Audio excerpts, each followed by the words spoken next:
It's a way of the Mr. Quickie, oh yeah. Back when I was religious, I was told that the people rejecting God are narcissists. They, those horrible atheists, don't want to believe in God because they want to be God. They don't want to be accountable to a higher power. They don't want to have to follow God's commandments.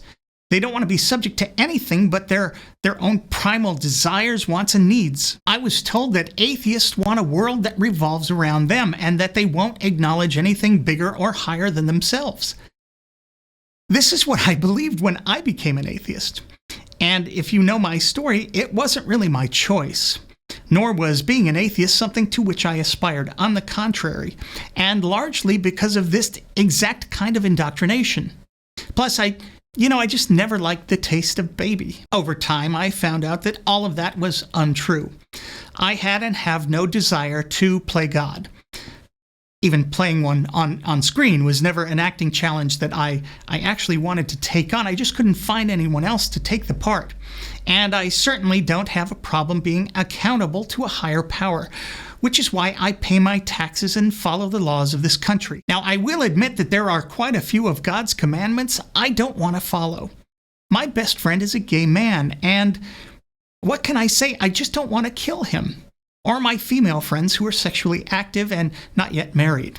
I also mix fabrics in my daily life, and sometimes work on Saturdays, or is it Sundays now? I can't keep up. Indeed, what I found is that just the opposite is true. It's the religious worldview which is nothing but pure narcissism.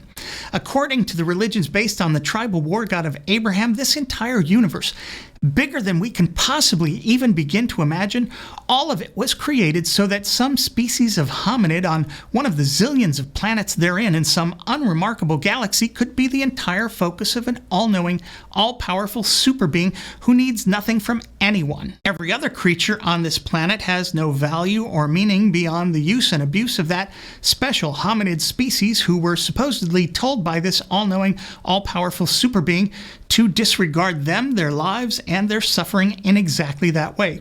All was created for us, to be used as we see fit. But there is no idea in human history more self-centered and narcissistic than heaven.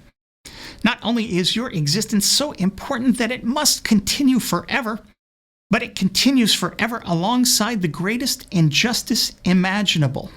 Infinite punishment for a finite crime. And what's worse is that those continuing to exist in heaven will have absolutely no problem with this horror. Their lives will be filled with eternal bliss while their friends and family are tortured for all eternity. There will be no protest, no challenge, no problem whatsoever. Just the bended knee and unending praise for, the torturer. Those who make it to the after party will not have their joy diminished whatsoever by the endless suffering of their fellow sentient beings whom they supposedly loved. This is the pinnacle of narcissism.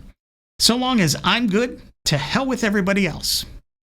Literally. Martin Luther King Jr. said, "Injustice anywhere is a threat to justice everywhere. We are caught in an inescapable network of mutuality. Tied in a single garment of destiny. Whatever affects one directly affects all indirectly." With the exception of the religious, of course, who will not be affected even by the most villainous act conceivable.